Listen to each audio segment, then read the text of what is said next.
Does the Bible really claim there was a worldwide flood? Or was the story of Noah and the ark just allegory, a story to teach us some profound lesson? If there had been a global flood, we should see evidence of this, shouldn't we?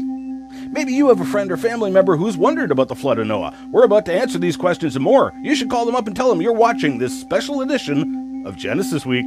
Sorry, Ian. This is actually Creationist of the Week. Close.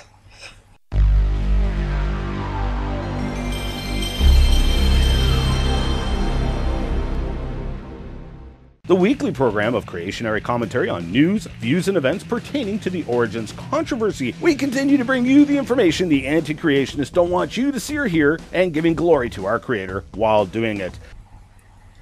Hardly, Ian. If anything, I want to see and hear exactly what you have to say. It's why I'm here and why I brought my lovely audience along. Evolution is a strong theory. It's always healthy to question it, so people like me have a chance to show how strong it really is. That's what science is about. And we want to use our brains to find the truth along with you. That's creation speak for, we want to confirm our preconceived opinions because I need to make money off you. But do go on, Ian. Let's do this. Now we must first address what it is exactly that the Bible says in order to assess the flood account. For example, a documentary on Discovery Channel claimed that Noah's flood was just a local flood. Well, let's dispel this myth right off the bat. Why would Noah spend at least 100 years of his life building a 450-foot-long ship, collecting 2 of every animal, when all he had to do to escape the flood was climb the nearest hill? He had 100 years to get to higher ground. I find it absolutely hilarious how Ian talks about a man spending 100 years to build a boat, but is more concerned with why the man built the boat. As if it's just normal to spend a lifetime and 20 more years building a boat. Secondly, the Bible tells us that the highest mountain was covered by at least 15 cubits of water. So in either case, it was a miracle. Either it was a worldwide flood, or it was a local flood that was higher than the highest mountain. Good point. But it doesn't matter. The flood didn't happen as it was described in the Bible. This is significant in that most anti-creationists trying to argue against a worldwide flood try to depict Noah's flood as happening overnight, if you will. Now this is not the case, and its significance will become evident in a moment. The waters continued to rise with Noah's Ark coming to rest on Mount Ararat on the 150th day. All the mountains under all the heavens were covered by at least 15 cubits of water. Now that would be around 7 meters or 22 feet of water higher than the highest mountains at the time. Everything on the face of Earth that breathed the breath of life was destroyed. This was not a local flood. Doesn't that mean that the life on the Ark was just... Doesn't that mean that the life on the Ark died too? I mean, if it's going to be everything... Now obviously, we're not underwater now.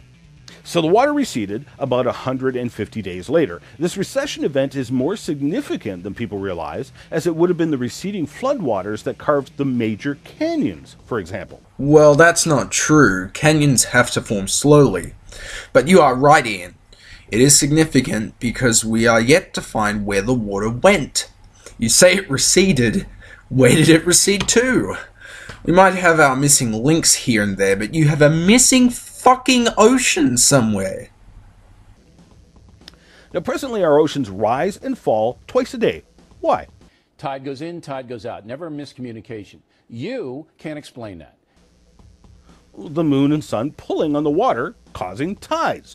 So let us ask, would we have tides during a global flood? Not in the sense that we do now, but there'd still technically be tides. The moon would still pull on the Earth's oceans, that is. It would probably be way more exaggerated due to the lack of land in the way. The flood starts, and our first tidal wave hits land, laying down a layer of mud. Now, where the dirt came from is 1 hour lecture. I won't get into it today. Now, during low tide, the water regresses. Because the water is rising, the next tidal wave is higher than the last, so it lays down a layer of mud on top of the last. During low tide, it regresses. The next tidal wave is higher still, lays down another layer of mud on top of the others. And then low tide sets in.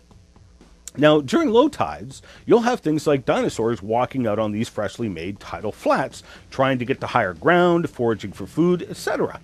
You'll also have people walking around, trying to get to higher ground, etc. Now, all of these creatures will be making footprints in the freshly laid mud, which then gets covered up by another layer of mud from the next tidal wave. Now, during the horrible tsunami of Indonesia in 2004, we learned a lot of things. For example, we learned that one wave can produce multiple layers of sediment.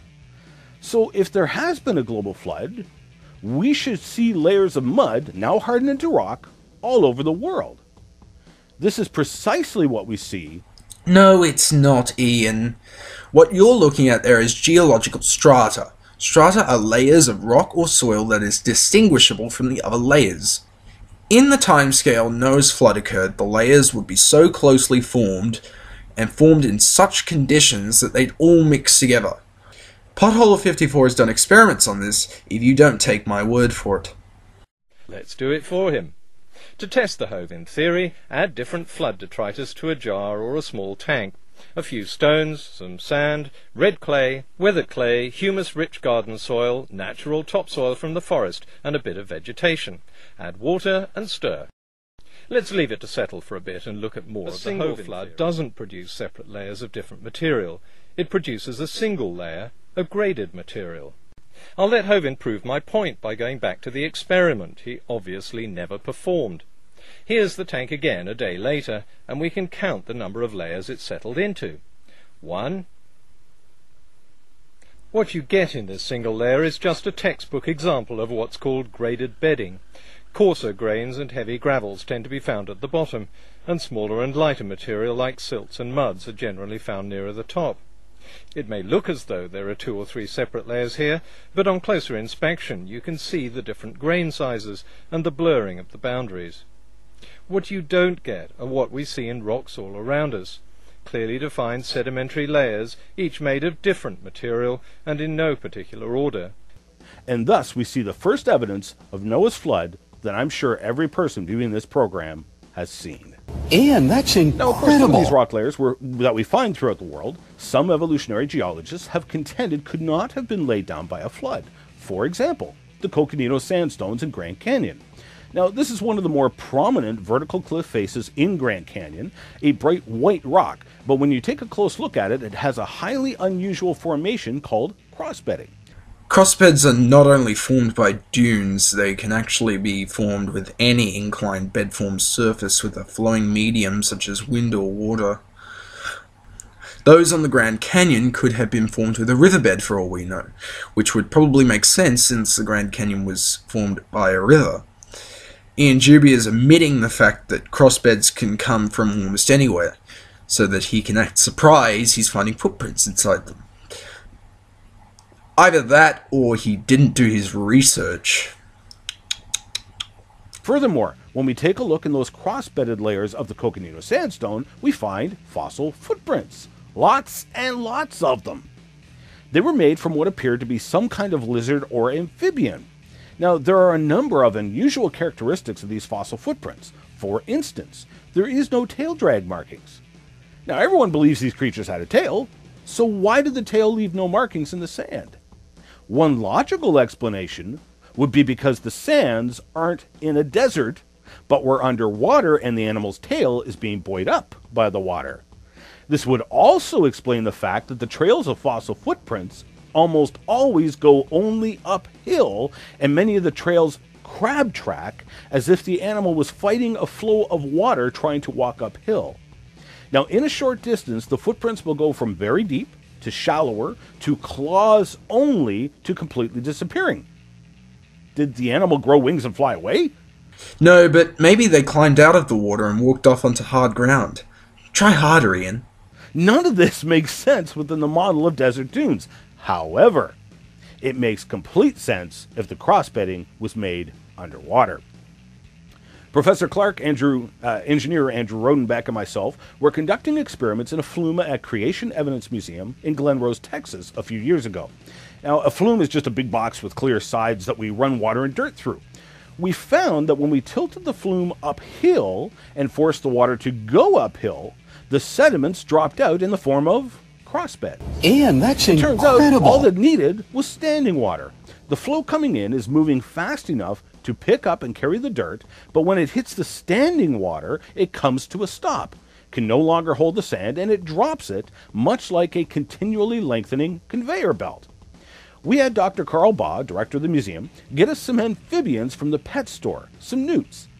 We placed those in the flume while producing crossbeds and wound up mimicking exactly what we see in the Coconino Sandstones. The amphibians tended to recluse themselves to the bottom set as there was an eddy there. To escape, the newts would walk uphill. They would be picked up by the water and swept away. Often they would be swept right back to the bottom set again by the currents. Ian, you didn't prove shit. All you did was torture a newt using geological equipment. You didn't create a crossbed, you made a slope of dirt not unlike potholers. But the clincher came in the form of a presentation at the 2009 Geological Society of America conference by Chung et al. The researchers found dolomite and ooids all throughout the Coconino Sandstone. Dolomite and ooids are formed in water, not a desert. So the biblical catastrophe model explains huge formations like the Coconino Sandstone far better than any model involving deserts and deep time. Again, Ian is forgetting that crossbeds don't need to be in a desert. In fact, they often require water and also happen to ripples found at the bottom of rivers. So what the geologists found is an exciting discovery, but not what is needed to show that all strata were laid quickly by a single flood event. But we're taught in school that the rock layers we see around the world are the result of deep time, millions of years of slow sediment accumulation produced rock layers that we see around the world. Now, there are so many reasons to deny this story that it's difficult to know where to begin, but one easy to understand evidence is polystrate fossils. Oh no. Polystrate is a term used to describe fossils that are found cutting through multiple rock layers. Poly for many, straight for the strata of rock that it cuts through. Polystrate fossils are literally found all over the world. Joggins, Nova Scotia is probably the most famous example. Okay, I'll play Ian's game. But we'll start off by saying there's no term called polystrate fossil. This was invented by creationists for this argument. The fossils are actually usually called upright fossils. Anyway, this is not new. We've had explanations for this for hundreds of years. The easiest and most common one is that brief periods of rapid sedimentation have occurred around the fossil. You'll find that all the strata in these cases are ones that form relatively quickly and could have occurred in rapid succession before the tree could be destroyed, allowing for it to be fossilized. We still don't see one flood event doing this. Now, at any given time, you can usually see 50 polystrate fossils in the fossil cliffs. The fossils there are trunks of giant hollow reeds known as lycopods and calamites. Now, obviously, the top of the plant is not going to stick around while the plant gets slowly buried over even tens of years, let alone thousands or millions. Trees decayed very slowly at that time because the things that can eat trees today, like termites, would not have evolved yet.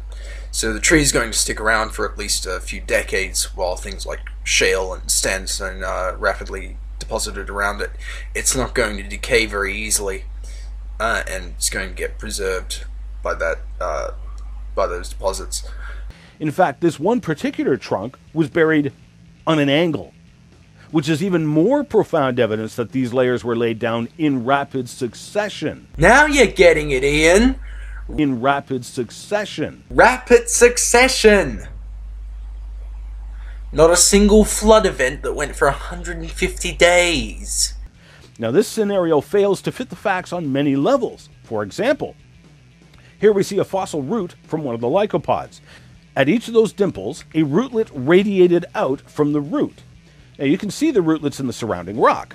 Yet, here is one of the stumps at Joggins. Let's take a close-up look at the roots. Notice something missing. The rootlets have been stripped off. Obviously, this plant was ripped up, transported by water, and buried where it now is. It is evidence of catastrophe, not deep time. But that doesn't prove a flood that we already know didn't happen. Also, you're forgetting that since it was washed away, it probably stopped moving at some point, which was when the sedimentation occurred. However, the most powerful evidence of Noah's flood probably comes from the incredible erosion that happened as the floodwaters left the land.